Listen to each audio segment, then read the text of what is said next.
नमस्कार, मैं हूं यशिता नागपाल और आप देख रहे हैं भारत बाइट्स।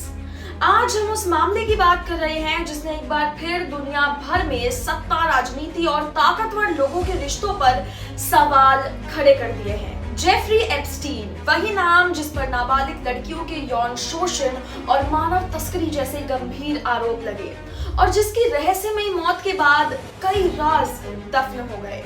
लेकिन अब इस पूरे विवाद में भारत का नाम भी चर्चा में आ रहा है। जी हाँ, हाल ही में सामने आए कथित दस्तावेजों और ईमेल बातचीत में ये दावा किया जा रहा है कि एप्स्टीन ने मई 2019 में एक बातचीत के दौरान लिखा, Modi is sending someone to see me on Thursday. यानी उनके अनुसार भारत के प्रधानमंत्री की ओर से कोई व्यक्ति उनसे मिलने आने वाला था। यही नहीं, इसके अलावा जुलाई 2017 की एक और ईमेल में एप्स्टीन ने यह भी लिखा कि भारत के प्रधानमंत्री ने उनसे सलाह ली और इसके बाद इजराइल में हुई घटनाओं से काम बन गया। अब जरा तारीखों को अगर जोड़ दिया जाए तो देखिए, जून 2017 के अंत में प्रधानमंत्री मोदी अमेरिका गए, जहां उनकी मुलाकात अमेरिकी राष्ट्रपति से हुई।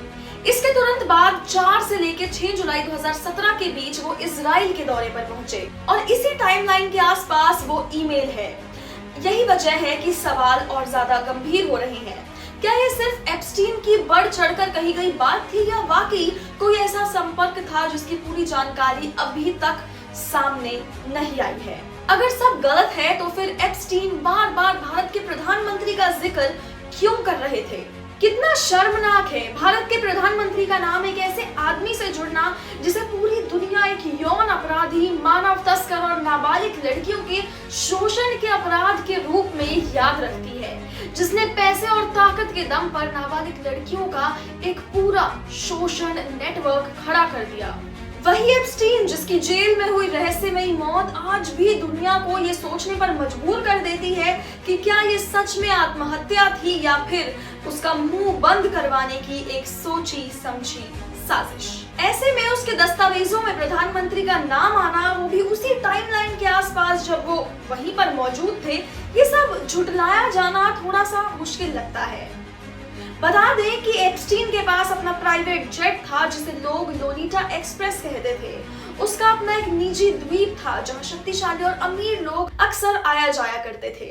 एप्स्टीन की फाइलों में नाम आना कोई छोटी बात नहीं है, क्योंकि इन फाइलों में सिर्फ एक दो नहीं बल्कि दुनिया के कई ताकतवर नेताओं और प्रभावशाली लोगों के नाम सामने आए हैं।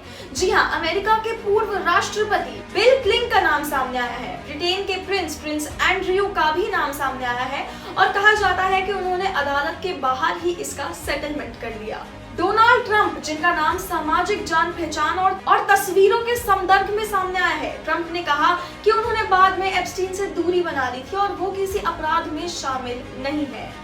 बिल गेट्स, जी हाँ, बिल गेट्स का भी नाम सामने आया है। हालांकि गेट्स ने कहा कि ये सिर्फ उनकी गलती थी और किसी भी आपराधिक गतिविधि से उनका कोई नाता नहीं है। इजराइल के पूर्व प्रधानमंत्री एहुद बराक का भी नाम सामने आया है। यही नहीं, काफी सारे हाई प्रोफाइल लोग, वकील, अरबपति, प्रोफेसर, राजघराने के सदस्य, काफी सारे लोगों का एप्स्टीन से नाम जोड़ा जा रहा है। ऐसे में प्रधानमंत्री नरेंद्र मोदी का नाम इसमें जोड़ा जाना भारतवासियों के लिए एक बड़ा सवाल खड़ा करता है कि आखिर सच क्या है। आपकी क्या राय है इस पर? हमें कमेंट सेक्शन में जरूर बताएं और देखते रहिए भारत बाइट्स।